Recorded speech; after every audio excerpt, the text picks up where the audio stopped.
Herkese merhaba, kanalıma hoş geldiniz. Bu videomda sizlere modeli ünlü bir markaya ait olan çok güzel bir çanta tarifi paylaşacağım. Hatırlayanlar olacaktır. Bu çantanın daha önceden küçük bir boyunu sizlerle paylaşmıştım. Merak edenler için tarif linkini videonun açıklama kısmına ekliyor olacağım. Şimdi bakın, orta boydan bir tık daha büyük boyunu çalışmış olacağız ama sizler bu çantayı daha büyük ya da daha farklı boyutlarda nasıl hazırlayabilirsiniz? Bu model için söylüyorum. Bakın, buradaki sap filan daha farklı. Küçük modelinde buralar daha farklıydı. İki deseni de izlersiniz, iki çalışmayı da izlersiniz ama ikisini de yine istediğiniz ölçüde çalışabilirsiniz. Nasıl büyütüp nasıl küçültmeniz gerektiğini video içerisinde sizlerle adım adım paylaşıyorum. Umarım faydalı, açıklayıcı olur. Hemen şöyle modelimizi, desenimizi yakından görelim. Bakın, orijinaliyle birebir aynı model. Şöyle göstermek istiyorum. Gerçekten çok güzel oluyor. Omuz çantası. Hani tote çanta dediklerinden. Ben şöyle tabanı katlayarak ütüledim. Bakın, tabanlı da, yani iç hacmi de gayet güzel bir çanta. Hemen şöyle çantanın kenarlarını da görelim. Gerçekten çok orijinal bir çalışma oldu. Bakar mısınız?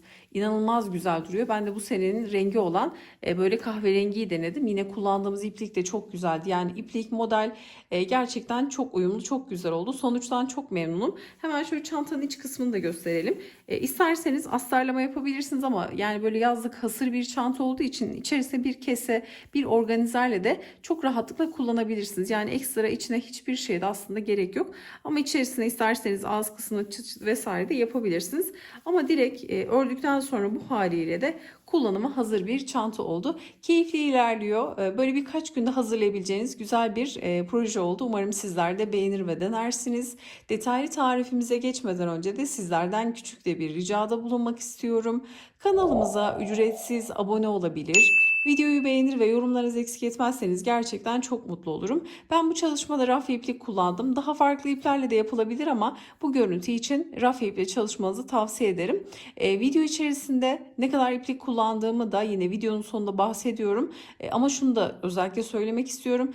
Kullandığım ip için gramaj veriyorum ama sizler daha farklı ipler kullandığınız zaman metraj ve kalınlık değişeceği için gramaj otomatik olarak değişir. Bunu da tekrar etmiş olalım. Tarifimize geçelim. Örgüm için kullanmış olduğum ipliğimi Aksa Örgü Butik'ten aldım. Merak edenler için iletişim bilgilerini videonun açıklama kısmına ekleyeceğim. Bakın, böyle makarada satılan bir raf iplik. Bu içeriği %100 viskoz ve yerli bir üretim. Pamuk gibi bir örümü var. Sanki ipek örüyorsunuz. Elinizi hiç ama hiç acıtmıyor. İçerik de gayet kaliteli ve güzel. Metrajlı da bir iplik. Bakın, bu bobindeki ip 300 gram ve 690 metre uzunluğunda. Ben şimdi çantamın parçasının bir tanesini ördüm. Şöyle hemen yumağı kenara alacağım. Parçanın bir tanesini ördüm. İkinci parçayı da sizlerle birlikte örmek istiyorum. Hatırlayanlar olacaktır. Bu çantanın açık renkli olanını sizlerle daha önceden paylaşmıştım. Küçük boyunu paylaşmıştım. Ayrıyetten bu modelin tarifini de ayrı bir video olarak sizlerle paylaşmıştım. Burada ipin rengi koyu kalır, anlaşılmaz olursa eğer modelin tarif videosunun linkini aşağı açıklama kısmına ekleyeceğim. Açık renk iple anlattığım tarifin linkini aşağı açıklamada bulabilirsiniz. Şimdi şöyle dokuyu da göstermek istiyorum. Bakın, ipek gibi yumuşacık bir dokusu var. İçeriği de gerçekten çok ama çok güzel. Burada ne kadar iplik kullandığımı video sonunda sizlerle paylaşacağım. Bu arada bu iplere su değdiği zaman hiçbir şey olmuyor. Yani suya değdiği zaman, ıslandığında veyahut da temizleyeceğiniz zaman dikkat edeceğimiz tek şey sürtünmeye maruz bırakmamak. Yani sürtünme olduğu zaman bu kağıt iplerde, rafya iplerde deforme ve yırtılma olabilir. Yani bozulma yaşanabilir. Islandığı zaman ya da yıkarken hafif dokunuşlarla yıkıyoruz, biliyorsunuz bu tarz çantaları, örgülerimizi bu şekilde yıkıyoruz. Hafif dokunuşlarla yıkadıktan sonra serip kurutuyoruz. Kuruduktan sonra yine buharlı tüyle ütüleme yapabilirsiniz. Hiçbir şekilde bozulma vesaire de olmuyor. Şimdi burada kullandığım tığ numaram 3,5 milim. Bu ip için söylüyorum. Elim de çok sıkı değildir. Bir tık gevşektir. Burada fıstıklar çalıştığımız için çok yani küçük numaralı tığlarla bu modeli yapmanızı tavsiye etmem. Burada dediğim gibi elim gevşek, 3,5 milim tığ kullanıyorum. Mutlaka sizler daha farklı ipler kullanıyorsanız ipinizin inceliğine, kalınlığına göre ve aslında en önemlisi örmenizin sıkılığına, gevşekliğine göre kendi tığ numaranızı belirleyebilirsiniz. Bizim için bakın, şuradaki 6 rakamı değil, milim olan kısmı önemli. Burada 3,5 milim tığ kullanıyoruz. Buradaki baştaki rakamlar Tulib'in kendi tığlarına verdiği numaralar. Şimdi hemen şöyle Başlayalım.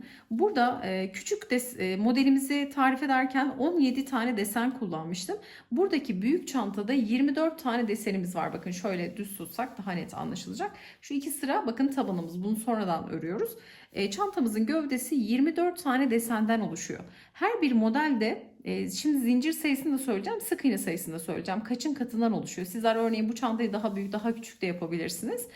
Bunun için ne yapacaksınız? Her bir model, bakın şu fıstıklı V şeklinde duran, ters V şeklinde duran model 3'ün katından oluşuyor. Yani 3 artı 3 artı şeklinde zincirimizi çekeceğiz. En sonda da artı 2 zincir çekmiş olacağız. Şimdi burada 24 tane desen kuracağım için 24 çarpı 3 72 tane zincir yapıyor.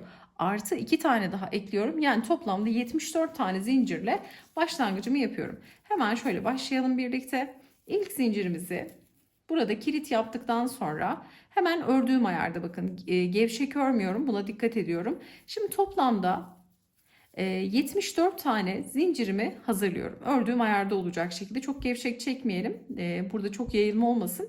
74 tane zincirimizi çekip gelelim. Toplamda bakın 74 tane zincirimi çekip hazırladım. Şimdi zincirin düz kısmını değil tersini çeviriyorum. Şu arkada bulunan kesik çizgileri kullanacağız. Bakın şu tek çizgilere batacağız. İki çizgi de tığın diğer tarafında kalmış olacak. Şimdi burada çektiğimiz 74. zinciri bırakıyoruz. 73. zincire geliyorum, arka kesik çizgiye, yani son çektiğim zinciri bırakıyorum. Bir diğer zincirin arka kesik çizgisine batıp buradan ilmek çıkartıyorum. 2 ilmek var, doluyorum, ikisinin içerisinden geçirerek sık iğnemi ördüm. Birinci sık iğneyi ördüm. Şimdi bir diğer zincire batıyorum. Bakın iki çizgi tığın diğer tarafında kalıyor. Tek çizgiye batıyoruz. Şuradaki tam tur çevirdik, bakın. Zincirin düzünü değil tersini kullanıyoruz. Arka kesik çizgilere batıyoruz. Şimdi buralara batarak bir sıra sık iğne öreceğiz. Peki sık iğne sayımız ne olacak? Sık iğne sayısı da 3'ün katı artı 1 olacak. Yani burada 74 zincirle başlangıç yaptık. 73 tane sık iğnemiz olmuş olacak. Zincir aslında şuradaki dönüş zinciri için artı 2 çekiyoruz. Sık iğne sayısı, yani model 3'ün katı artı bir sık iğneden oluşuyor. Şimdi sık iğnelerimizi örerek sıra sonuna kadar gelelim. Sıramızın sonuna geldik. Buradaki son zincirimizin arka kesik çizgisine batıyoruz ve buraya da hemen sonuncu, yani 73. sık iğneyi örüyoruz. Şimdi burada yukarı çıkarken 1, 2, 3 zincir kullanacağız ve örgümüzü çeviriyoruz. Şimdi gelen ilk boşluğa, bakın burası önemli. Tığımızın başına dolamıyoruz. Hemen ilk gelen boşluğa batıyorum.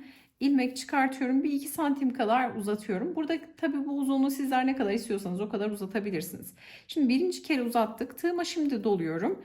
İkinci kez aynı boşluğa batıp ikinci kez ilmeğimi uzattım. Doluyorum. Üçüncü kez aynı yere batıp üçüncü kez ilmeğimi uzattım.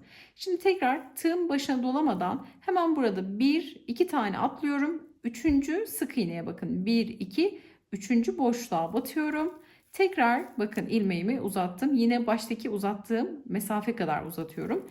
Tekrar tığıma doluyorum. Aynı yere ikinci kere batıyorum. Uzattım, doluyorum. Üçüncü kez batıp aynı yere ilmeğimi uzattım. Şimdi bütün ilmekleri tek seferde topladım ve buraya bir tane kilit zinciri çektim. Kilit zincirinden sonra arada bir tane zincirimiz var. Bakın iki fıstıklı noktayı oluşturmuş olduk. Yani ters V şeklinde görünecek bunlar. Şimdi bir zincirden sonra, yani kilit zinciriyle iki tane oluyor. Şimdi son battığımız, bakın fıstığı çıkarttığımız, ikinci fıstığı çıkarttığımız son battığımız yere tekrar batarak ileri doğru ilerleyeceğiz. Şimdi son yere, bakın başına dolamıyorum. Aynı yere tekrar batıyorum. Birinci kez ilmeğimi uzattım. Şimdi tekrar doluyorum. Aynı yere ikinci kez batıyorum. İlmeği uzattım. Doluyorum. Üçüncü kez aynı yere batıp ilmeğimi uzattım. Şimdi tekrar başına dolamıyorum. Hemen buradan sayıyorum. 1, 2, üçüncü boşluğuma batıp ilmeği uzatıyorum baştaki gibi. Tekrar doladım. Aynı boşluğa ikinci kez battım. Doluyorum. Aynı yere üçüncü kez battım. Şimdi bütün ilmekleri tek seferde topladım. Şimdi kilit zinciri. Kilit zincirinden sonra arada bir tane zincirimiz var. Bakın V şeklinde fıstıklar oluşuyor. Bir zincirden sonra bakın aynı boşluğa tekrar geliyorum. Hemen yeni desene başlarken son battığım yeri kullanarak başlıyorum. Batıyorum başa dolamadan 1, 2, 3 kere battım. Bütün ilmekleri topladım bakın. Şimdi burada 1, 2, üçüncüye batıyorum. Hemen başa dolamadan 1, 2, 3 kez ilmeğimi çıkarttım. Şimdi hepsini tek seferde topladım. Bir tane kilit zinciri, sonra aradaki bir zincir. Bakın, desen sıramızı bu şekilde oluşturacağız. Ta ki sıra sonuna kadar toplamda 24 tane desenimizin olması gerekiyor. Şimdi sıramızın sonuna yaklaştık. Böyle kıvrılmaların olması da gayet normal. Normal. En son ütüleme yapacağız. Bu sizi tedirgin etmesin. Şimdi bakın, son modeli istiyorum ki birlikte örelim. Sonda 3 tane sık iğne kalacak her zaman. Şöyle baktığınız zaman bakın 1, 2, 3 nokta. Başak başak olan nokta 1, 2, 3 tane saydığımızda bu şekilde olacak. Şimdi yine başına dolamadan son battığımız yere tekrar batarak başlıyoruz. Bakın 1, 2, 3 tane ilmeğimi uzattım. Hemen 1, 2, 3. artık son sık iğneye, son ilmeğe batıyorum. Hemen buradan tekrar bir, başına dolamadan sonra tekrar doluyoruz. 2, bakın 3. Sadece başlarken dolamıyor. Sonrasında doluyoruz. 3 tane ilmeği uzattık. Şimdi bütün ilmekleri tek seferde topladık. Burada bir farklılık var. Ne yapıyoruz? Burada kilit zinciri çekiyoruz. Aradaki bir zinciri çekmeye gerek yok. Çünkü artık burada bitişi yapacağız. Sadece kilit zinciri çekip bitireceğiz burayı. Şimdi tığıma doluyorum. Son battığım yere, bakın modeli deseni yaptım. Fıstığımı yaptım. Tığıma doluyorum. Son battığım yere tekrar batıyorum. İlmeğimi çıkarttım. 3 ilmek var. Doluyorum. Üçünü tek seferde örerek tekli trabzanla bitiş yapıyorum. Ben birazcık ilmekleri uzun çektiğim için tekli trabzanla bitiriyorum. İsterseniz ikili trabzan da örebilirsiniz. Tığıma doluyorum. Bakın, son boşluğa tekrar battım. İlmeğimi uzattım. Doluyorum. Üçünü tek seferde topladım. Şimdi baştaki zincir noktasıyla birebir aynı. Bakın, başta zincir noktası direk gibi düşünün burayı. Zincirimiz vardı. Burada da tekli trabzanla bitiş yapmış olduk. Şimdi bir tane zincir çekiyorum. Model 2 sıranın tekrar bir sıra sık iğne, bir sıra fıstıklı sıradan oluşuyor. Bir zincirden sonra örgüyü ters çevirdik ve hemen bakın, şöyle fıstıkları açmak istiyorum ki daha net görünsün. Şimdi fıstığı topladığım ilmekler bakın belirgin. Şu tekli trabzanı açıyorum. Hemen fıstığın, bakın, fıstık ve tekli trabzan arasında kalan boşluğa, geniş boşluğa geliyorum. Buraya 2 tane sık iğne örüyorum. 1, aynı yere 2. Başa ve sona 2 sık iğne, ortalar 3 sık iğneden oluşacak. Şimdi 2 tane sık iğne ördüm. Şimdi burada bakın, fıstığımın şöyle birinci ayağı, ikinci ayağı var. V şeklinde duruyor. Bakın, ters V şeklinde duruyor. Şimdi biz bunun hemen şöyle elimle açıp göstermek istiyorum. İki desen arasında bakın şöyle zincirli noktalar var. Bir de şöyle ince bir çizgi var. Bakın, şöyle iple, yani ip şeklinde duran, yani iple görünen şuradaki ince bir çizgi var. Bu 2 tane boşluk var bakın. Şu solundaki boşluk zincirin boşluğu. Bakın, ilmekleri topladığımız yer, arada çektiğimiz bir zincir. Biz bunun sağındaki nokta, yani desenin hemen solundaki boşluğa batacağız. Yani bunun en pratik yöntemi nasıl olur? 2 tane fıstığın toplandığı, bakın ilmekleri topladığımız yer burası. Şuradaki boşluk. Bunun hemen bir gerisindeki. Yani 2 tane başak görünüyor bakın tepesinde. Şu topladığımız yer, bütün fıstıkların toplandığı yer, bir gerisindeki boşluk. Gerisindeki boşluğa battığımızda şöyle bir iplik görünecek. Bakın, şu arada ince bir çizgi görünecek. Buralara batarak biz 3 tane sık iğne öreceğiz. Sonraki desen, bakın, toplandığı yer burası. Desenin, fıstığın toplandığı yer burası. Hemen bir gerisindeki, solundaki boşluğu kullanacağız. Şöyle açalım. Solundaki boşluğu açtığımda bakın, tekrar solda kalan şu çizgiyi görüyorsunuz. Bakın, şöyle düz arka tarafı da görünsün. Şurada bir iplik kalacak. Şimdi yapalım, daha net görünsün. Hemen tarif etmiş olduğum gibi desenin hemen solundaki boşluğa batıyorum. Yani burada farklı bir yere batarsanız desen bozulur. Buna dikkat edin. Hemen topladığım yerin bir gerisi bakın. Geniş boşluğa batıyorum. 1, aynı yere 2, 3 tane sık iğne örüyorum. 3 tane sık iğne. Hemen fıstıkların, bakın, fıstığı topladığım yer bir gerisi. Bunu açık renkle dediğim gibi modeli tarif etmiştim. Orada daha detaylı gösteriyorum. Belki o videoyu da bu aşamada görmek isteyebilirsiniz. Linkini açıklama kısmında bulacaksınız bu desenin. Aralar 3 tane sık iğne, başa ve sona 2 tane sık iğne öreceğiz. Sondaki sık iğneyi de nasıl ördüğümüzü göstereceğim sizlere. Tekrar bakın, fıstığı topladığımız yerin bir gerisi. Hemen şu tek ipi de görüyorsunuz burada. Bu ortada kalacak. Bunun hemen sağındaki boşluğa çalışmış olacağız bakın. Hemen buraya 1, 2, 3 tane sık iğne. Hemen şöyle gösterelim. Yakından yaklaştıralım. Bu aralara üçer tane sık iğne örerek şimdi sıra sonuna kadar gelelim. Başta 2 ile başladık. Sonda da 2 ile bitireceğiz. Sondaki 2'yi nasıl yapıyoruz? Hemen bunu tarif edelim. Sıramızın sonuna geldik. Bakın son aradaki buradaki 3 sık iğne ördük. Desenin sonuncusuna geldik. Şimdi burada topladığımız yeri görüyorsunuz. Bir gerisindeki boşluğa batıyorduk. Şimdi topladığımız yer bütün fıstıkların toplandığı geniş boşluktan bir gerisine soldaki tarafa batıp buraya bir tane sık iğne örüyoruz. İkinci sık iğneyi de burada 3 tane zincirimiz vardı. 1, 2, 3. zincirin içerisine batarak ikinci sık iğneyi de bu şekilde örüyoruz. Başta ve sonda 2 sık iğne, ortalarda 3 tane sık iğneyi bu şekilde elde etmiş oluyoruz. Şimdi buradaki ikinci sıranın tekrarı. Yani şimdi desen buradaki 2 ve 3'ün tekrarı. Yani başlarken zincirlere batmıştık. Orayı saymıyorum başlangıç noktası diye. Şimdi bundan sonra 2 ve 3'ü tekrar edeceğiz. Bu iki sıra üst üste kendini tekrar ederek desen büyümüş olacak. Şimdi tekrar başlangıcı, ikinci sıranın başlangıcını göstereceğim. Yani ikinci sırayı bir kez daha göstermiş olalım. 1, 2, 3 zincir çekiyorum. Örgüyü ters çeviriyorum. Bakın diğer tarafına çevirdim. Bu arada desenimizin düz tarafı sık iğnelerin ters göründüğü taraf örgümüzün düz tarafı. Bakın örgünün burası düz tarafı. Bu tarafta arka tarafı olacak.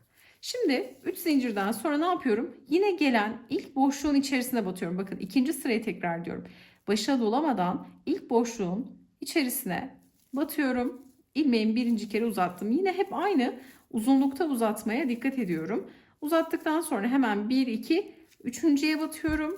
Tekrar 1, 2, 3 kez ilmeğimi uzattım. Hepsini tek sefer topladım. Kilit zinciri, sonra aradaki bir zincir. Son battığım yere tekrar gelip 1, 2, 3 kez ilmeğimi uzatıyorum. 1, 2, üçüncüye batarak tekrar bakın fıstığımı, ikinci fıstığımı oluşturup bütün ilmekleri topladım. Kilit zinciri, aradaki bir zincir şeklinde desenimi aynen oluşturuyorum. Bundan sonra bakın ikinci sıranın sonu gibi burada zaten tarif ettik. Tekrar tarif etmeye gerek yok. İkinci sırada yaptığım fıstıklı sıranın aynısını tekrar edeceğim. Sonda yine 3 tane sık iğne kalacak. Sonuncuya tekli trabzan. Sonra bir zincir çekip buradaki 3. sıradaki yaptığımız sık iğne sırasını tekrar edeceğiz. Başlara ve sonları 2, ortaları 3 tane sık iğne yaparak deseni bu şekilde kurmuş olacağız. Bakın şöyle büyük parçada göstermek istiyorum. Bu arada santim olarak ölçü de verelim. 24 tane desen kaç santim yapıyor? Şöyle söyleyelim. Tam net olarak 38 santim.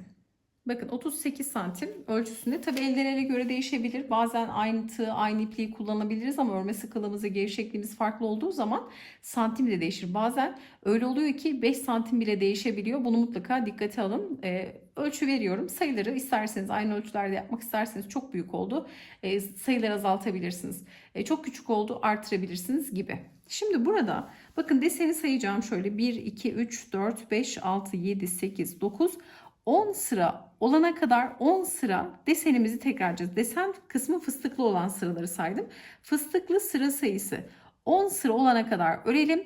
10. sıradan sonra hemen şuradaki ayrımı nasıl yapıyoruz? Bakın çanta sapını öreceğiz. Bu ayrımı nasıl yapıyoruz? Bunu tarif etmeye geçelim. Şimdi bakın burada sizlere tarif etmiş olduğum gibi modeli 2, 4, 6, 8, 10 sıra ördük. Şimdi 10 sıra modeli ördüğümde şöyle santim olarak ölçü de verelim hemen. Yaklaşık hemen şöyle 25 santim ölçüsünü elde etmiş olduk. Şimdi desenimizin bakın fıstıklı sıranın 11. sırasına başladık. 11. sırada bakın şöyle V şeklinde duran, bakın şunları görüyorsunuz V şeklinde. Yani her bir fıstığın birleştiği nokta bir tane desen yapıyordu. Burada 1, 2, 3, 4, 5, 6, 7, 8, 9 tane deseni ördüm. 9 taneye kadar ördüm. Şimdi sol tarafa da 9 tane desen bırakacağız. Ortada 6 tane desen kalacak. Sizler kendi sayınız, örneğin bunu daha büyük yapıyorsunuz ya da daha küçük yapıyorsunuz. Mesela ben sağ ve sola 9 desen, ortaya 6 desen koydum. Ortayı daha geniş, daha ufak yapmak isterseniz kenarları birer tane daha desen verebilirsiniz. Yani bu tarz oynamaları kendiniz çok rahatlıkla yapabilirsiniz. Şimdi burada hemen şöyle bütün fıstıkları topladıktan sonra kilit zincirimi çekiyorum. Kilit zincirinden sonra hemen bakın örgüyü çeviriyorum. Kilit zincirinden sonra hiçbir işlem yapmıyorum. 9. deseni yaptım. Fıstığı topladım. Kilit zincirini çektim. Örgüyü çevirdim. Hemen örgünün bakın yine fıstığın şu solunda kalan hemen bakın şu normal her zamanki battığımız yere batıyorum. Buraya bir tane sık iğne örüyorum. Sonraki desenin hemen sol tarafındaki, bakın yine deseni örerkenki battığımız yere geliyorum. Sık iğne sırasındayız şimdi. 2 tane sık iğne örüyorum. Normalde başa 2 tane, ortaları 3'er tane örüyorduk. Burada ne yaptık? Şimdi birinci desene 1 tane, ikinci desene 2 tane sık iğne ördük. Şimdi üçüncü desene 3 tane sık iğne örüyorum. 1, 2, 3. Şimdi 3 ördükten sonra sıra sonuna kadar normal desenimizde yaptığımız işlemi yapıyoruz. Şimdi buraya da yine 3 tane sık iğne. Bundan sonra normal diğer sıralarda yaptığımız işlemleri yapıyoruz. Sadece şurada bakın eksiltmeler devam edeceği için burası farklı. Hemen 1, 2, 3 tane sık iğne. Hemen diğer tarafa geliyorum. 1, 2, 3 tane sık iğne. Diğer tarafa yine 1, 2, 3, hep böyle desenlerin soluna batarak, bunu zaten göstermiştik. 1, 2, 3 tane sık iğneyi ördüm. Şimdi sona geldik. Sonda yine bakın topladığım noktanın hemen solundaki kalan şu başak şeklindeki noktaya bir sık iğne, 3. zincirin içerisine batıyorum. 2. sık iğne. Sonda yine 2 tane sık iğne örmüş olduk. 1, 2, 3 zincir çekiyorum. Örgüyü çeviriyorum. Tığıma dolamıyorum bakın burada. Hemen ilk gelen boşluğa, normal bakın desen sağ tarafta normal düz ilerliyor. Burada hiçbir farklılık yok. Hemen tığıma doladım. 2, 3 kere ilmeği uzattım. 1, 2, üçüncüye batıyorum. 1, 2, 3. Şimdi bütün ilmeği tek seferde topladım. Kilit zinciri, arada bir zincir. Son battığım yere tekrar geliyorum. 1, 2, 3 kere uzattım. 1, 2, üçüncüye battım. 1, 2, 3. Hepsini topladım. Kilit zinciri ve aradaki bir zinciri çektim. Şimdi bakın normal desen sıralarındaki işlemi yapıyorum. Şimdi sıra sonuna kadar yaklaşalım. Bu sırada kaç tane desen yapıyoruz, hemen bunu paylaşalım ve şuradaki dönüşü hemen sizlere göstereyim. Bakın burada desenlerimi ördüm. 1, 2, 3, 4, 5, 6 tane oldu. Şimdi 7.'yi birlikte örelim. Aradaki bir zinciri çektim. Son battığım yere geliyorum. 1, 2, 3 kere ilmeğimi uzattım. Şimdi burada bir tane sık iğne atlıyorum. İkincisine batıyorum. Buraya 7 tane özür dilerim 8 tane desen kuracağız. 9 tane desenle başladık. Bunu şimdi 8'e düşüreceğiz. O yüzden şu arada eksiltme yapacağım için bir tane sık iğne atladım. Bir diğerine battım. Hemen fıstığımı dolduruyorum. Bütün ilmekleri topladım. Kilit zinciri, arada bir zincir. Şimdi tekrar aynı yere batıyorum. 1, 2, 3, 8. deseni yapıyorum. Şimdi bakın buradaki sık iğneyi atlıyorum. Bir tane sık iğneyi şuradaki hemen bakın sonda bir tane sık iğne var. Buraya batıyorum. Bir sık iğne atladım. Bir diğerine battım. Hemen fıstığımı uzatarak 3 kere ilmeğimi tek seferde topladım. Kilit zincirimi çektim. Şimdi bakın burada desen bir tane azalmış oldu. 9 taneydi, 8'e düştü. Şu sonlarda 2 tane sık iğne değil de birer tane atlamış olduk. Buradaki noktayı eksiltmiş olduk. Şimdi kilit zincirinden sonra direkt çeviriyoruz. Ve yine aynı şekilde hemen ilk desenin solundaki boşluğa geliyorum. Bir tane sık iğne, bir diğerine geliyorum. 2 tane sık iğne, 1, 2. Diğerlerini 3'er tane örüyorum. 1, 2, 3. Bakın burada eksiltmeyi yaparken birinci desene bir tane, ikinci desene 2 tane sık iğne, diğerlerine 3'er tane öreceğiz. Sonda yine 2 tane sık iğne. Yani şu kenardaki işlem hiç değişmiyor bakın. Şimdi sık iğne sıramızı tamamlayalım. Desen sırasına geçelim. Desen sırasında bu alt sırada gösterdiğim gibi olacak. Şimdi 7 tane yapacağız. 9'du, 8'e düşürdük. Şimdi 7 tane desen yapacağız. Sondaki desenleri nasıl yapıyoruz? Hemen bunu hızlı bir şekilde gösterelim. Şimdi normal sık iğne sıramızı köşede tamamladık. Yine 3 zincirle yukarı çıkıp desenimizi, bakın bu kenar hiç değişmiyor dediğim gibi. Şimdi 1, 2, 3, 4, 5. deseni kurduk. Kilit zincirinden sonra aradaki bir zinciri çekiyorum. Şimdi 6. deseni kuruyorum. Son battığım yere tekrar batıp 1, 2, 3 kez ilmeğimi uzattım. Şimdi bir tane sık iğne atlıyorum. Bir diğerine batıyorum. Bakın aşağıdaki gibi, alt sıralardaki gibi. Bu kez bir tane atlıyoruz. Bu sondaki deseni örerken bir tane atlıyorum. Bir diğerine batıp 1, 2, 3 kere ilmeğimi uzatıyorum. Burada 6. deseni yaptım. Kilit zincir, arada bir zincir. Bakın son yere tekrar batıyorum. 1, 2, 3, bir tane sık iğne atlıyorum. Sonuncu sık iğneye batarak buradaki 7. deseni bu şekilde tamamlıyorum. Yani buradaki 8. sırada, yani 8 tane desen yaptığımız sıradaki işlemin birebir aynısı 7'ye düşürmüş olduk. Sonra kilit zincirinden sonra örgüyü ters çeviriyoruz. Şimdi şu arada hemen gelen, bakın yine aynı işlem. Birinci desenin solundaki boşluğa bir tane sık iğne örüyorum. İkinci desenin solundaki boşluğa 2 tane sık iğne örüyorum. Diğerlerine 3'er tane örüyorum. Bakın 1, 2, sonra 3'e geçiyorum. 3 ile devam ediyorum. Normal diğer desen sıralarımızda olduğu gibi. Şimdi sık iğne sırasındayız.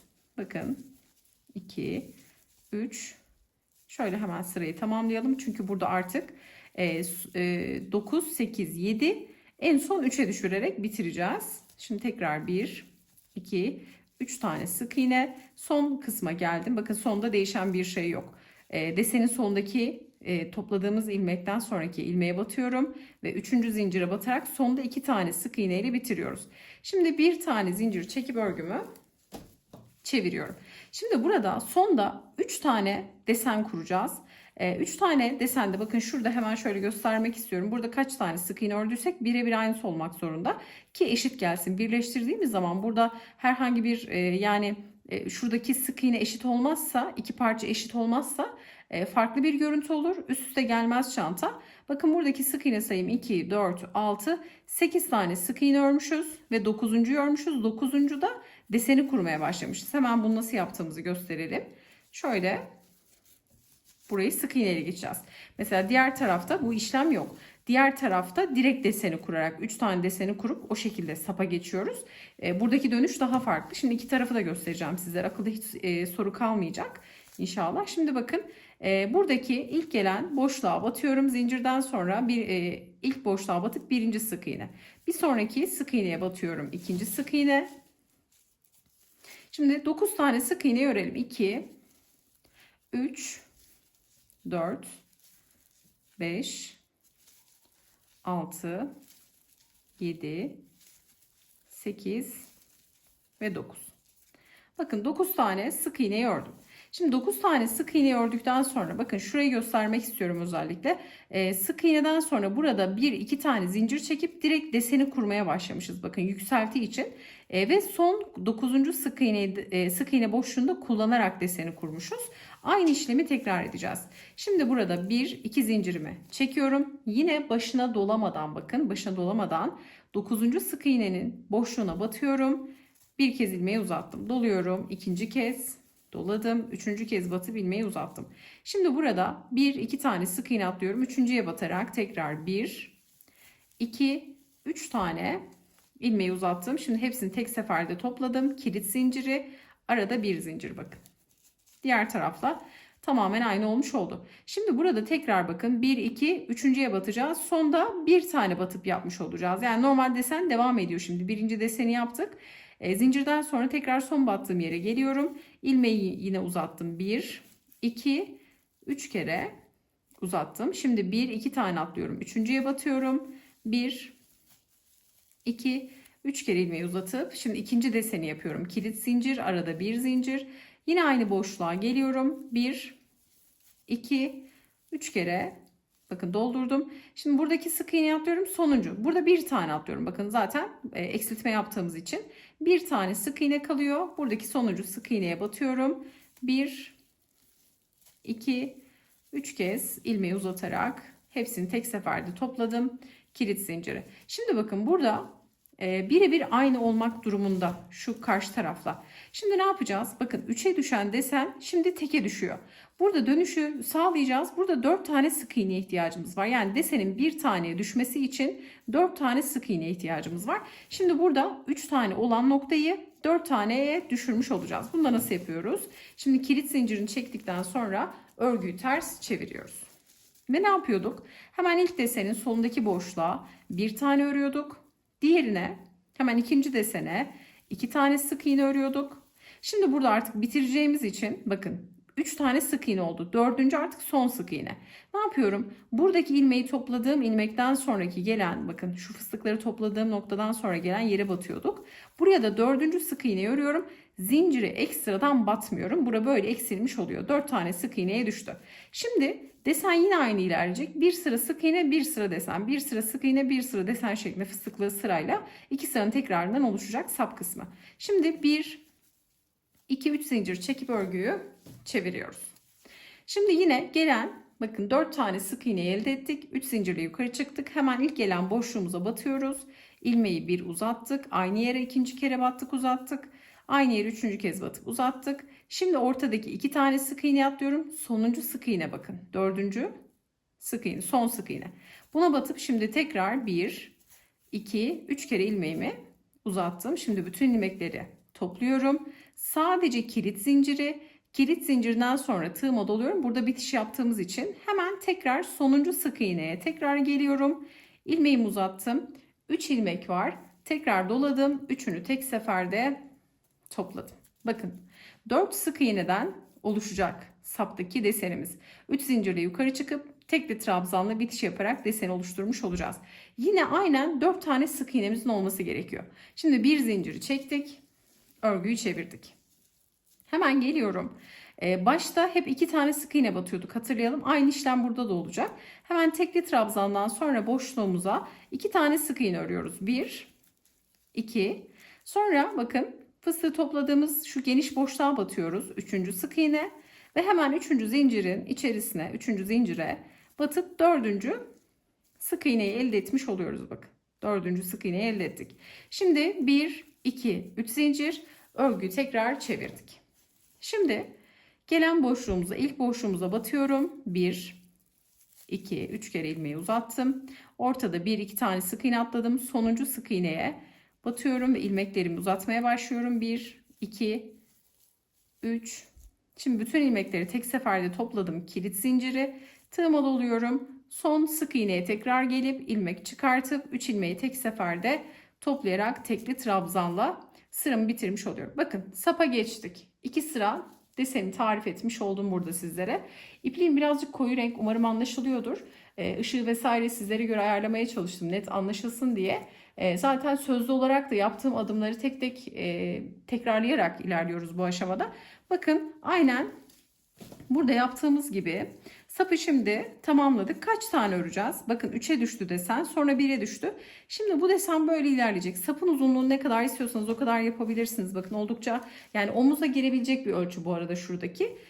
Benimle aynı tığ numarayı kullanıyorsanız hemen hemen aynı ölçüyü elde edersiniz. Burada deseni 2, 4, 6, 8, 9 kere tekrar ediyoruz. Bakın 9'uncudan sonra da birleştirmemiz var. 9 sıra tekrar edeceğiz buradaki deseni. 2 sırasını yaptık. Bakın teke düştü desen. Şimdi bunu 9 sıra tekrar edelim. Sonra ipliğimizi kopartıp hemen bu sol tarafa geçeceğiz. Burayı nasıl örüyoruz? Burada nasıl eksiltmeler yapıyoruz? Burayı da adım adım sizlerle hemen şimdi paylaşacağım. Şimdi bakın burada desen sıramızı şu tekli olan sırayı 2, 4, 6, 8, 9 sıra olacak şekilde tamamladık. Şimdi bir sırada sık iğne öreceğiz.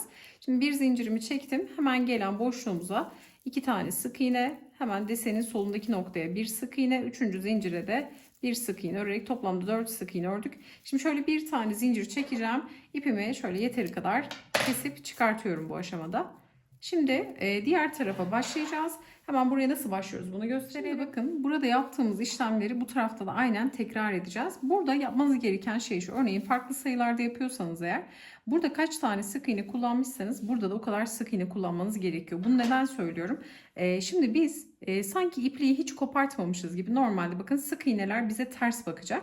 Yani sık iğnenin tersinden başlayacağız bu tarafı örmeye. Normal model sıramızda olduğumuz gibi varsayalım ki buradan hiç ipliği kopartmadık, sıra sonuna kadar devam etmemiz gerekiyor. Fakat burada oyuntu bırakacağımız için, açıklık bırakacağımız için burada 1, 2, 3, 4, 5, 6 desen bırakacağız. 7. desenden başlayacağız ama tam sayının eşit gelmesi için şunu hatırlamak gerekiyor. Desen 3'ün katı artı bir sık iğneden oluşuyordu. Bakın buradaki sık iğne sayısı bu yüzden önemli. Burada 9 tane desen için 9 çarpı 3 27 artı bir tane daha ihtiyacımız var. Yani 28 tane sık iğne ihtiyacımız var. Yani böyle tek tek hesaplamak istemiyorsanız eğer aslında hesaplamak daha kolay. Yani burada kaç desen bıraktınız? 9 tane. Bunu 3 ile çarpacaksınız. Artı bir daha ekleyip buradaki sık iğne sayınızı bulmuş olacaksınız. Bu 10 olabilir, 11 olabilir. Kaç tane desen bırakıyorsanız buna göre ayarlamanız gerekiyor. Yahut buradaki sık iğneleri de tek tek sayarak da yapabilirsiniz. Şimdi biz ne yapalım? Hemen şöyle şu kısımdan başlayalım. 28 tane sık iğne sayacağız son kısımda. 2, 4, 6, 8, 10, 12, 14, 16, 18, 20, 22, 24, 26, 28. 28. sık iğneye bakın batıyorum. Ters kısımdan örüyoruz. 28. sık iğneye battım. Şimdi ipliği buradan direkt zaten başına dolamadan battığımız için buradan ilmeği alıyorum. Şöyle bir miktarda uzun bırakıyorum. Direkt ilmeği bir defa uzattım. Tığıma doluyorum. Aynı yere ikinci kere batıyorum. İlmeği uzattım. Aynı yere üçüncü kere batıyorum, ilmeği uzattım. Şimdi tekrar tığa dolamadan bir iki tane boşluk atlıyorum. Üçüncüye batarak bakın desen sırasını tekrar ediyoruz. 1, 2, 3 kere bakın ilmeği uzattım. Bu şekilde başlangıcımızı yaptık. Doluyorum. Bütün ilmekleri tek seferde topladım. Kilit zinciri.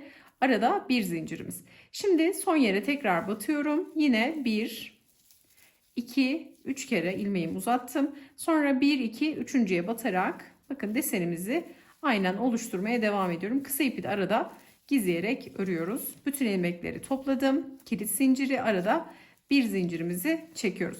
Şimdi bakın desene buradan başladık. Tam ortadan başladık. 9 tane desen olması gerekiyor. Aynı buradaki gibi. Şimdi desen sıramızı tamamlayalım. Bakın şimdi sıra sonuna geldik. Burada sayalım şöyle desenimizi. 2, 4, 6, 8. Şimdi 9'uncuyu yapıyoruz. Hemen son battığım yere tekrar batıyorum. 1, 2, 3. Hemen 1, 2, 3 tane sık iğne kalıyor. Bakın normal desen sıramızda olduğu gibi. Şu kenarda hiçbir değişiklik yok. Yani alt sıralarda ne yapmışsak normal desenimizi örerken aynı işlemleri tekrar ediyoruz. Şimdi son noktaya tekrar geliyorum. Hemen şöyle 1, 2, 3 kere ilmeğimi uzatıp bütün ilmekleri tek seferde toplayıp kilit zinciri, bakın ara zincir yok. Tığıma doluyorum. Hemen batarak buraya ilmek çıkarttım. 3 ilmeği tek seferde toplayarak tek bir trabzanla bitirdim. Yani desen sırasını alt sıralarda olduğu gibi tamamladık. Şimdi bir zincir çekip örgüyü çeviriyorum. Bakın bu kenar hiç değişmiyor. Burada da aynısını yapmıştık, hatırlayalım. Yani şu kenarda hiç değişen bir şey olmadı. Sadece şuralarda eksiltme yapıyoruz. Bu kenarda da aynen burası dümdüz devam edecek. Şuradaki eksiltmeyi, yani buradaki yaptığım işlemin birebir aynısı aslında burada olacak ama burada sık iğne ile dönüş yapacağımız için burası önemli. Burayı göstermek gerekebilir. Şimdi normal desene başlıyorum. Hemen ilk boşluğumuzda 2 tane, başlangıçta 2 tane sık iğnemiz vardı. Bunu normal örüyorum. Hemen gelen desenin hemen solundaki boşluğuna 3 tane sık iğne ile başlıyorum. Şimdi burada 2, 3, hemen diğer desene yine 3 tane sık iğne örüyorum. Şu kısmı göstermek istiyorum bakın. Şimdi burada bakın şu aralara üçlü sık iğnelerimizi örerek devam ediyoruz. Şimdi burada kaç tane üçlü sık iğne varsa burada da o kadar olmalı. Şimdi burada biz ne yapmıştık hatırlayalım. Sondaki desene hiç sık iğne örmemiştik. Sondan bir öncekine bir tane, bir sonrakine 2 tane, diğerlerine 3 tane şeklinde devam etmiştik. Şimdi 6 tane üçlü battığımız yerin olması lazım. 1, 2, 3, 4, 5.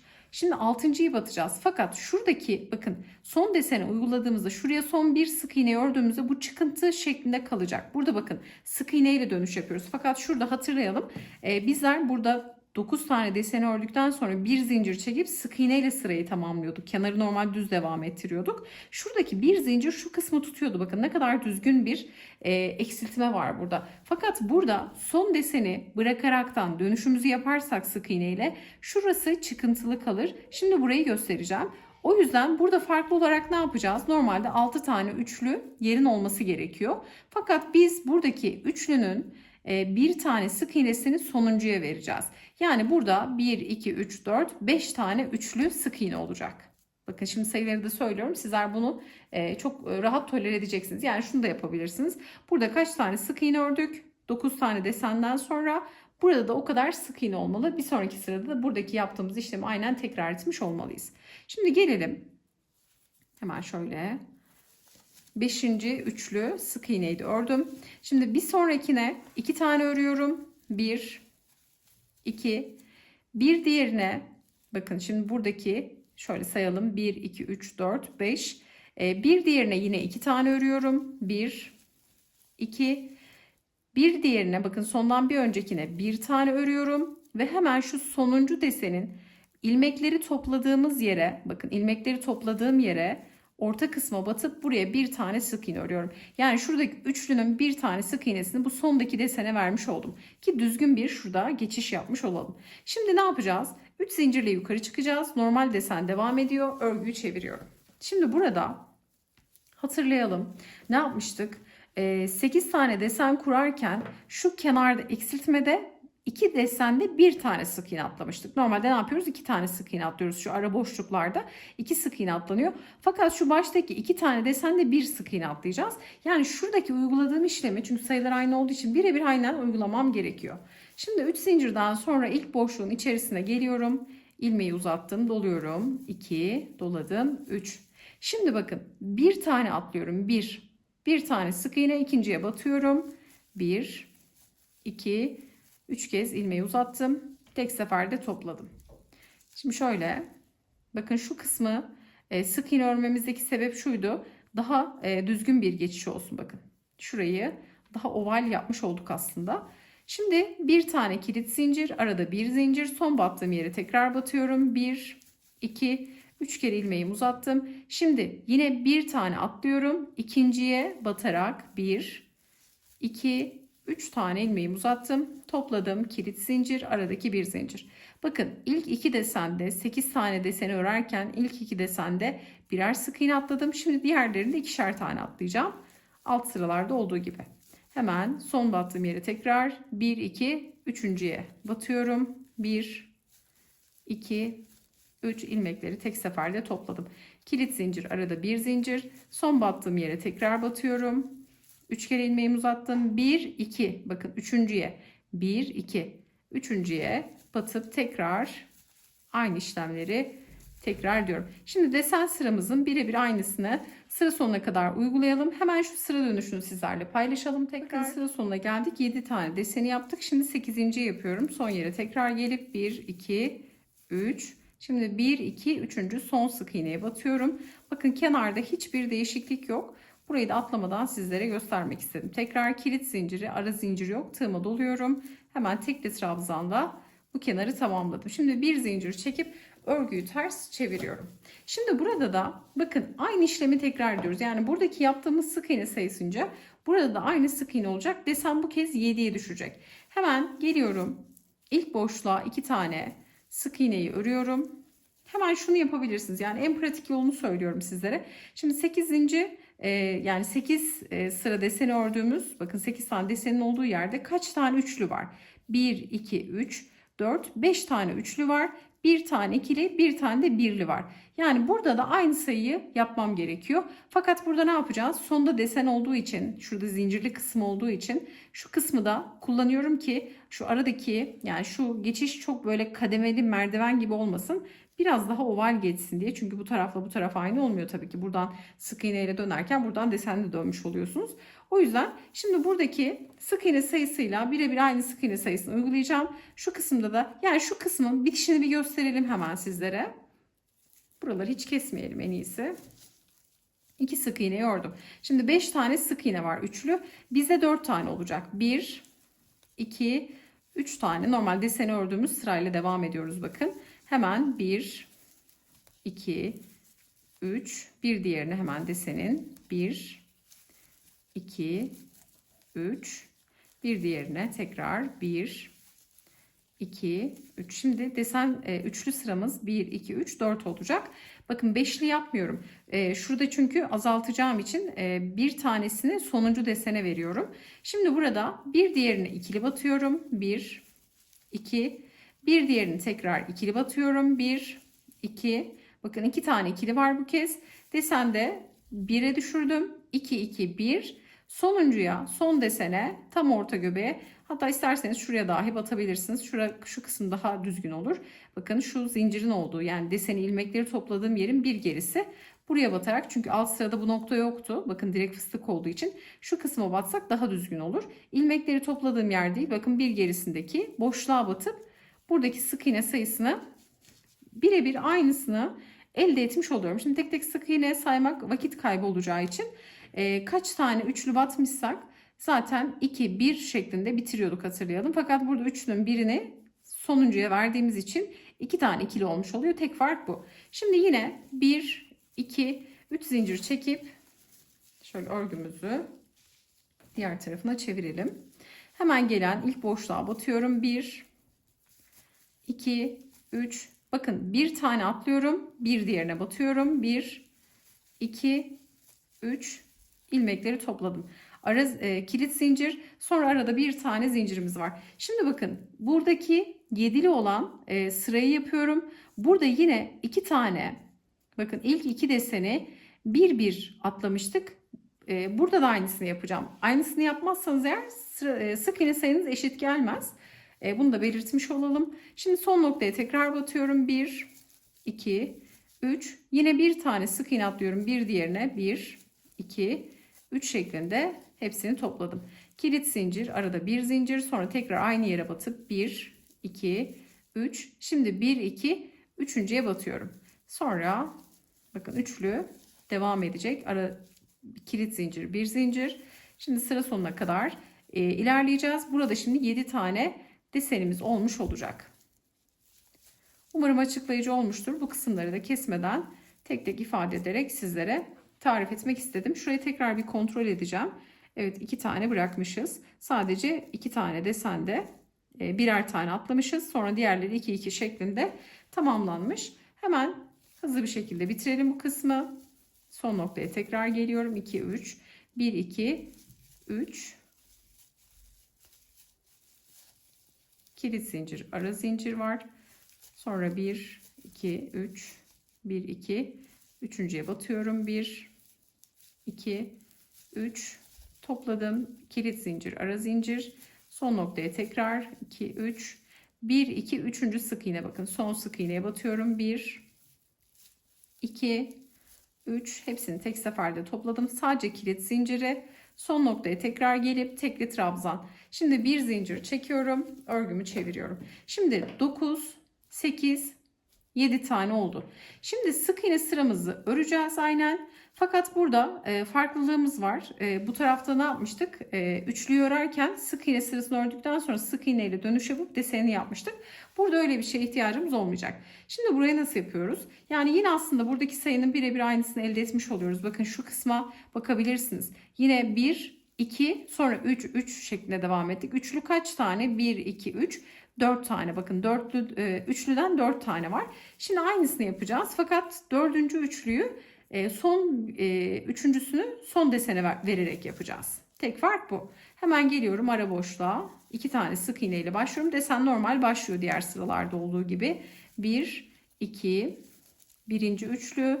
Hemen ikinci üçlüyü yapıyorum. Üçlü dediğim sık iğneleri artık biliyoruz. Deseni kurduğumuzdaki sık iğneleri ördüğümüz yerler. Bakın 1, 2, 3 tane oldu. Şimdi dördüncüye 2 tane sık iğne örüyorum. 1, 2, bir diğerine yine 2, bir diğerine bir tane. Sonuncu desene de bakın ilmekleri topladığım yerin bir gerisi, yani sol tarafı, şu geniş ilmeği alıyorum. Üçüncü zincire batmıyoruz zaten. Sadece şuraya batarak sık iğnemi örüyorum. Şimdi 1, 2, 3 zincir örgüyü çevirdim. Bakın şimdi 3 tane desen yapacağız. Hemen yapalım. İlk desenden giriyorum. 2, 3. Şurada şunu kontrol etmekte fayda var bakın. Üçlüyü yaparken de yine başlarken bir tane sık iğne bırakmışız. Sonra 1, 2. Sadece bir tane, bakın üçlüyü yaparken bir tane sık iğne atlıyoruz. Birinci desende, diğer 2 desen aynen ilerliyor. Sonda yine 2, şu kısımda bakın şu kenarda ördüğümüz sık iğne sayısı 2, 4, 6, 8 tane olmalı. 9 tane olmasına gerek yok çünkü 9'uncuda deseni başlatmıştık. Yani şurada 8 tane sık iğnemizin olması önemli ki eşit şekilde örmüş olalım. Şimdi bir tane atlıyorum, bir diğerine 1, 2, 3 topladım. Kilit zincir, ara zincir. Hemen tekrar 1, 2, 3 son battığım yere. Şimdi 1, 2, üçüncüye batıyorum. Şimdi burada yani kendinize göre bunu ayarlayabilirsiniz sizler. Kaç tane batacaksanız buradaki sık iğne sayınızı da ona göre belirlersiniz. 1, 2, üçüncüye batıyorum. Şimdi üçüncüye batarken sık iğnemi sayacağım. 2, 4, 6, 8 tane sık iğne kalıyor bakın. 1, 2, 3. Şimdi hepsini tek seferde topladım. Şimdi bir zincir çekip örgüyü direkt çeviriyorum. Ne yaptık? Deseni 3'e düşürdük. Deseni 3'e düşürdükten sonra ne yapıyorduk? Teke düşürüyorduk. Şimdi burada geleceğim. Hemen ilk desenin solundaki boşluğa önce bir tane sık iğne. Şu ara noktaya hatırlayalım çünkü şurada ne yapmıştık? Direkt modeli 3'e düşürdükten sonra sık iğne sayısını 4'e düşürmüştük. Burada da aynı işlemi tekrar etmiş olacağız aslında.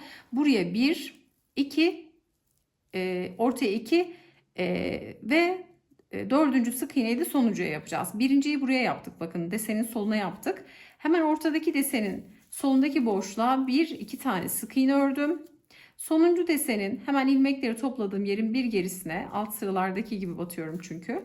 Gerisine bir tane sık iğne örüp 4 tane sık iğne elde ettik. 1, 2, 3, 4 tane sık iğneyi aynen elde etmiş olduk. Şimdi 1, 2, 3 zincir örgüyü çeviriyorum. Bundan sonra tamamen aynı 3 tane desen olan sayısı teke düşecek. Hemen ilk gelen boşluğa 1, 2, 3 kere batıyorum. 1, 2 sık iğne atladım. Üçüncü son noktaya batıp 1, 2, 3. Bütün ilmekleri topladım. Kilit zinciri tığıma doluyorum. Bakın kilit zincirinden sonra hemen aynı boşluğa gelip tekli trabzanla sırayı bitiriyorum. Sonra bir zincir örgüyü tekrar çeviriyorum. Hemen ilk boşluğa 2 tane 1, 2. Sonra desenin hemen şu solundaki boşluğa bir tane ve üçüncü zincirin içerisine de bir tane örerek 4 tane sık iğneyi elde etmiş oluyoruz. Bundan sonraki yaptığımız işlem saptaki yaptığımız işlemin birebir aynısı. Bakın 9 sıra örerek şimdi buradaki uzattığım kadar burada da aynen deseni 1'e düşürdükten sonra 9'a tamamlamış olacağım. Bakın şuradaki oyuntuyu detaylı olarak anlatmaya çalıştım. Umarım açıklayıcı olmuştur. Bakın bu taraf direkt sık iğne bir sıra görünüyor. Burada 2 sıra görünüyor. Dediğim gibi buradaki desen geldiği için bu şekilde. Bunda bir problem yok. Zaten çerçeve yapacağımız için orayı tolere etmiş olacağız. İki parça da eşit olduğu için zaten üst üste geldiğinde de hiçbir problem olmayacak.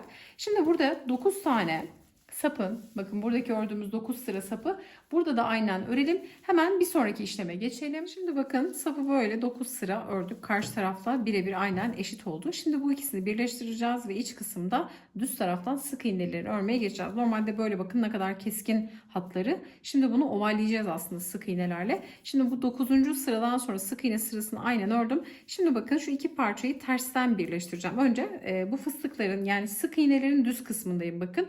Bunun yani şu sık iğnelerin ters kısmı örgünün düz tarafı. Bizim düz tarafımız. Ama biz bunu şimdi sapı birleştirirken tersten birleştireceğiz. Hemen şurada şöyle tutuyorum. Bakın şöyle alacağım. Hemen şu kısımda kıvrılmamasına dikkat ediyorum. Hemen ilmekten ilk sık iğneden şurada bir zincir çekmiştim. Bu ilmeği buradan şöyle geçiriyorum. Geçirdikten sonra hemen karşılıklı diğer sık iğnelere batıyorum. İlmek çıkarıp tekrar bir sık iğne. Sık iğnelere karşılıklı batıp tekrar sık iğne şeklinde bakın bu tarafı böyle ördüm. Şimdi burayı birleştirdim. Şimdi bizim düz tarafta olmamız gerekiyor. Şöyle göstereceğim. Bakın sapın dışındayız. Düz taraftan içeride olmamız gerekiyor. Şimdi ne yapacağım? Buradaki sık iğneyi ördükten sonra ipi direkt kopartabiliriz aslında. Şöyle bir zincir çekelim. Çünkü iki tarafta sık iğne öreceğimiz için burada ipi kesmekte hiçbir bahis yok. Hemen şöyle direkt kestim ipi.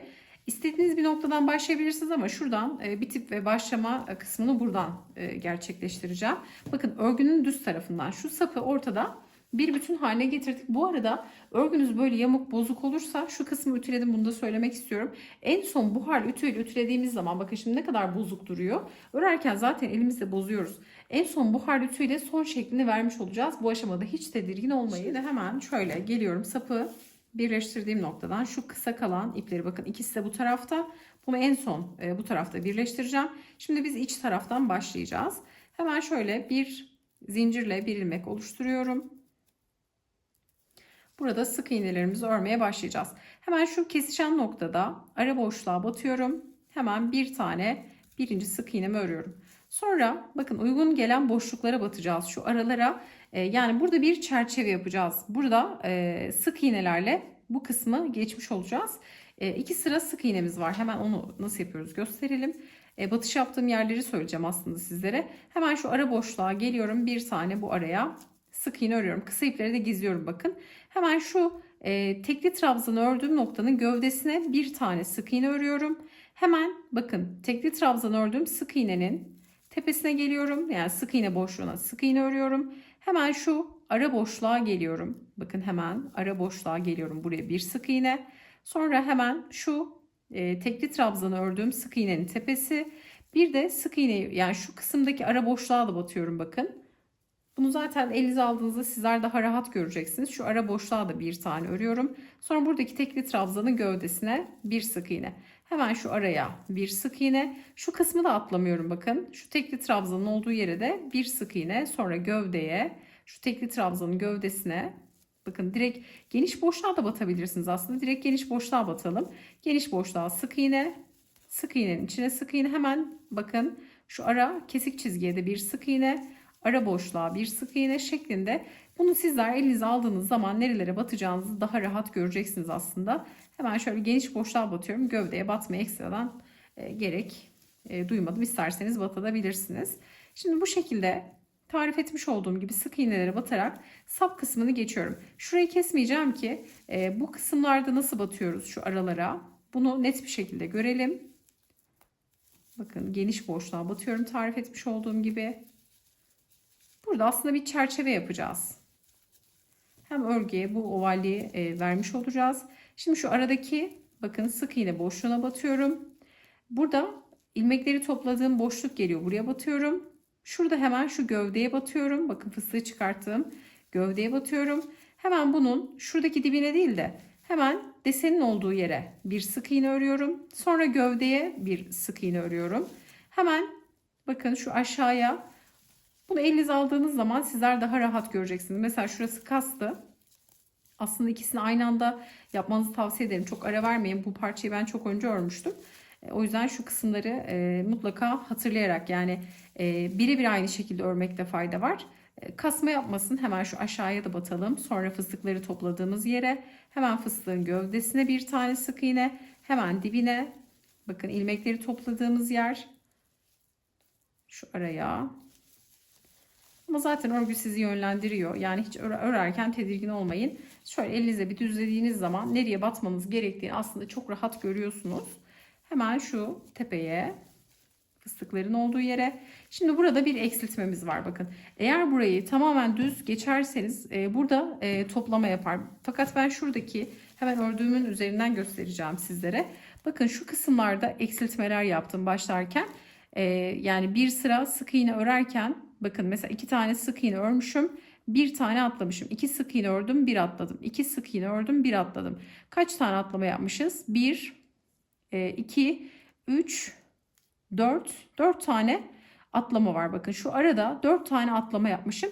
Sayılarınız eşit olsun mutlaka. Yani kendinize göre yani bunu aynı zamanlarda örmeye dikkat edin. Bazen ben dediğim gibi çok önce örmüştüm. Arada unutabiliyorum sayıları. Ama zaten dediğim gibi biraz önceki gibi örgü sizi yönlendiriyor. Şimdi geliyorum şu dip kısmı batıyorum. Bir tane sık iğne ördüm.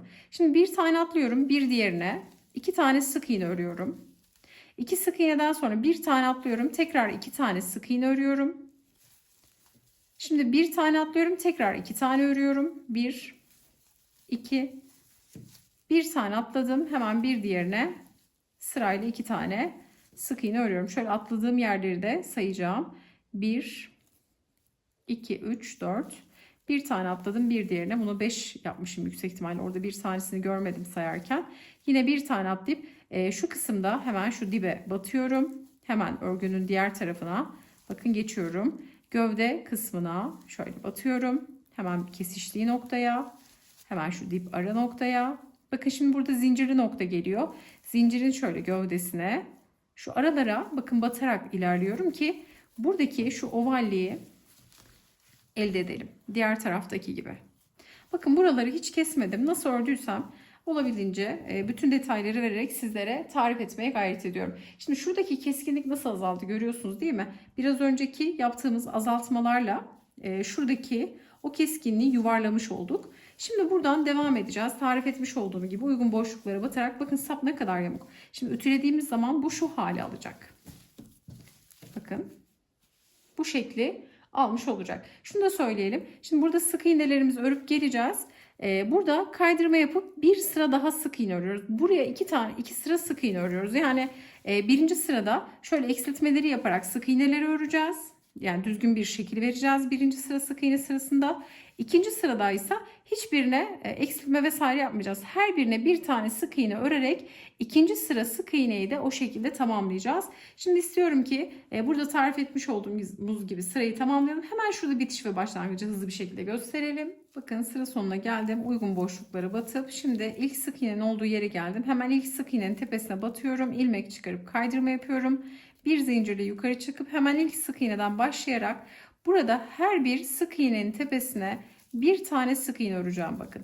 Her birinin tepesine bir tane sık iğne örerek sıra sonuna gelip hemen bitişi paylaşmak istiyorum sizlerle hızlı bir şekilde. Şimdi bakın sıra sonuna geldik. Sonda artık şu kaydırmaya geldiğimizde son sık iğneyi ördükten sonra ilmeği şöyle bir 10 santim kadar falan uzatıyorum. Hemen buradan şöyle ilmeği kesiyorum. Çıkarttım bakın direkt yumaktan gelen ipi. İlk sık iğnenin tepesine hemen şöyle batıp ipi buradan geçiriyorum. Sonra ipin geldiği noktadan sık iğnenin arka kesik çizgisi ve ipin geçtiği noktadan buradan ipi geçirerek hemen içeri çekiyorum bakın. Bu şekilde başak başak bir görüntü elde etmiş oluyoruz. Sonra da bu ipleri içeride gizleyeceğiz. Şimdi bakın ne kadar dağınık duruyor şöyle baktığınızda. Şimdi hemen buharlı ütüyle direkt basın ütüyü, hiçbir şey olmaz. İster tersten ister düzünden. İpte düz taraftan ütülendiğinde de hiçbir şey olmuyor. Ama her zaman garanti olsun diye tersten ütülemek en güzeli. Şimdi tersten bakın ütüleyerek şu formu vereceğiz.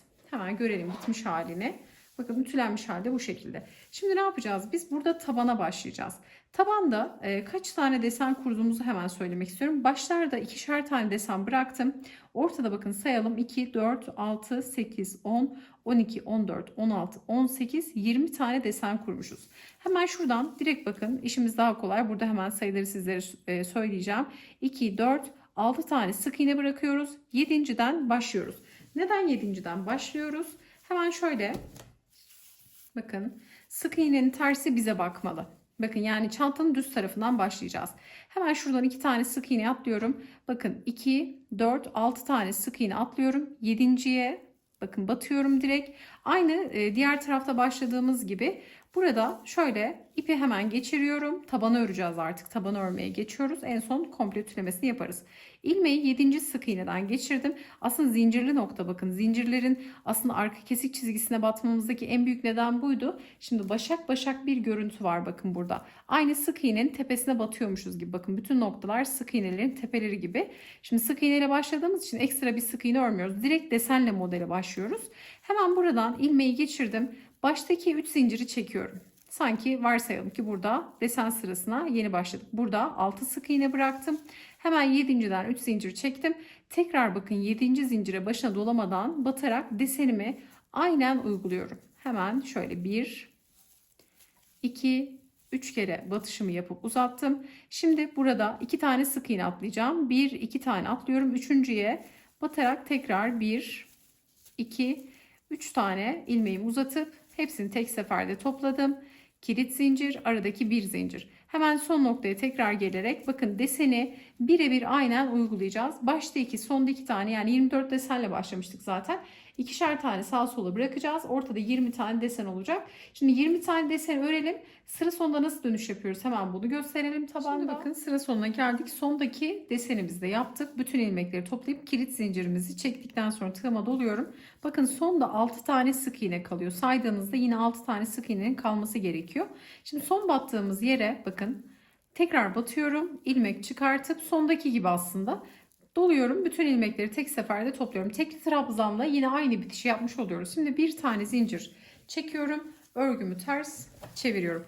Bu arada bakın o büyük yumağın bir tanesi bitmiş oldu. Bir tane parça ördü fakat taban ve birleştirme için yeterli olmadı. İkinci bir yumağa ihtiyacımız var. Yani bu aşamaya kadar 300 gram iplik gitti.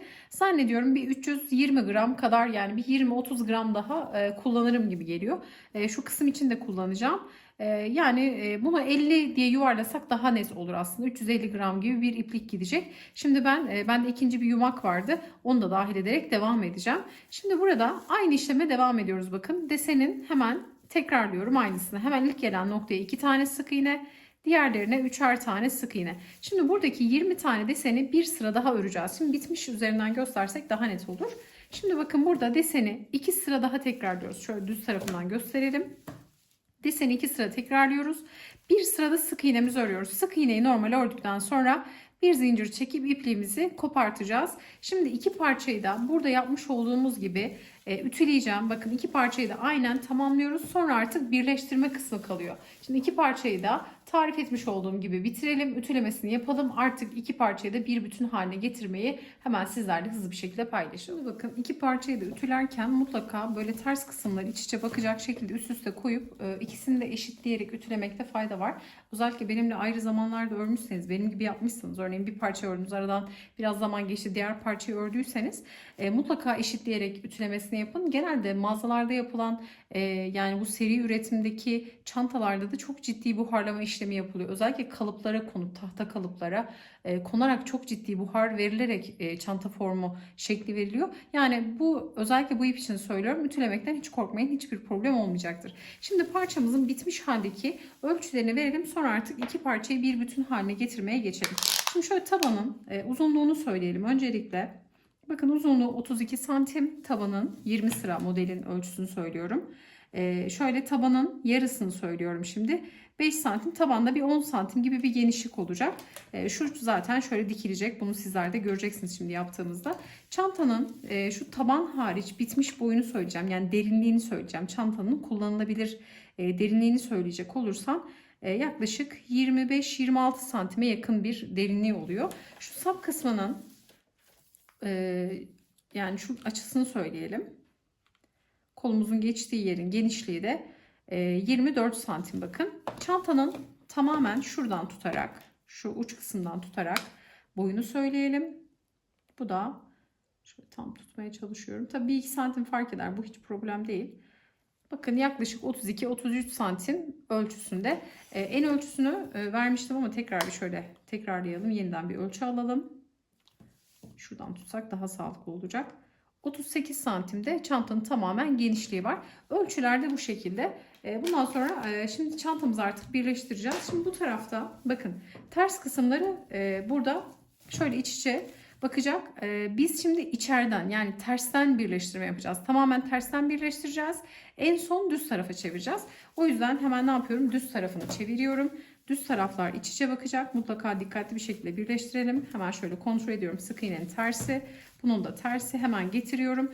Önce ipim buradayken bakın ikinci parçada ipliği kopartmadım. Önce tabanı şöyle birleştirelim. İpliği kopartıp sonra şu kenarları birleştirip sonra bir çerçeve yapacağız. Şimdi burada hemen şöyle bir zincir çekip ilmeği bırakmıştım. Hemen karşılığında gelen sık iğneye batıyorum. Bir zincirden sonraki hemen şu ilmeği alalım, sökelim o bir zinciri de. İlmeği buradan geçirelim. Şöyle bir tane zincir çekelim. Birinci sık iğneleri birleştirmiş olduk. Şimdi ikinci sık iğneye batıyorum. Karşıdaki ikinci sık iğneye batıyorum. İlmek çıkarttım. Tekrar sık iğne örüyorum. Tamamen sık iğne ile birleştireceğim.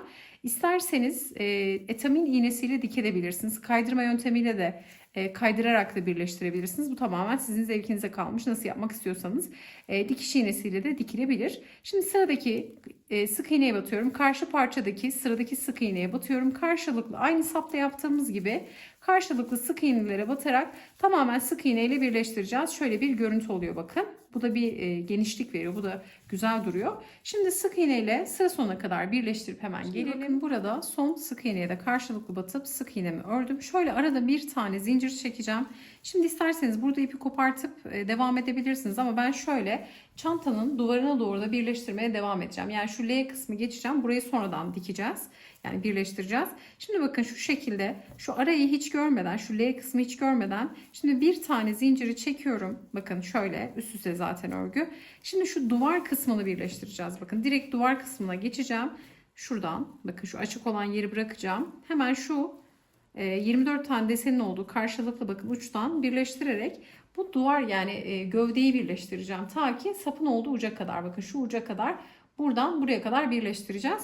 Şöyle bir zincirle bağlantı yapmış olacağız. Sonra da şu kısımda bakın buradaki noktaya birleşecek. Burada otomatik taban oluşmuş olacak. Şimdi arada ben kasmasın diye şöyle bir zincir çektim. Hemen şu L kısmı bakın geçiyorum. Buradaki son sık iğneye hemen şöyle yani aslında burada zincirli bakın başlangıç yerimiz. Zincirli noktaya iki çizgi üstte kalacak şekilde hemen şöyle batıyorum. Karşı parçaya da aynı şekilde batıyorum. Tekrar buradan ilmek çıkarttım. Şöyle çok esnek olmasın, kontrollü bir şekilde çekelim.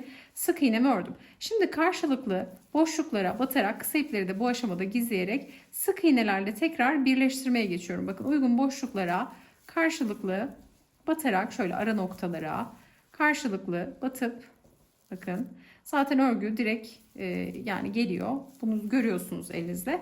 Karşılıklı batarak şimdi buradan bakın birleştirdik şu arayı. Tamamen şuraya kadar birleştirerek sık iğne ile geleceğiz.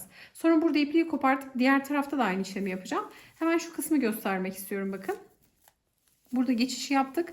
Şimdi şu kısım, bakın, tabandan 5 santim, buradan 5 santim. Şurada L şeklinde duran kısmı böyle açtığınız zaman burayı da sonradan şöyle düzgün bir şekilde burayı da sık iğnelerle birleştireceğiz. Dediğim gibi isterseniz etamin iğnesiyle de dikebilirsiniz bu kısmı. Şimdi bura bakın otomatik taban oluşmuş oluyor. Şimdi şuraya kadar gelip ipliğimizi kopartalım. Sonra buradan bakın şöyle hemen şuradan başlayacağız bu kez. Bu taraftan bir zincir çekip karşılıklı sık iğnelere batarak şimdi buradan çantamızın gövdesinden şuradan başlayarak buraya kadar birleştireceğiz. Sonra şurayı bağlantı yapacağım. İsterseniz bağlantı yapmaya da bilirsiniz. Buraya da bağlantı yapıp şu açık kalan kısımları da yine buradaki gibi bir tane zincir çekip ilmekle sık iğne ile birleştireceğiz. Yani şu kısımları da sık iğne ile birleştireceğiz. Aynı burada söylemiş olduğum gibi. Bunu artık göstermeye gerek yok. Sık iğne ile iki parçayı birbirine birleştireceğiz. Aynı burada olduğu gibi.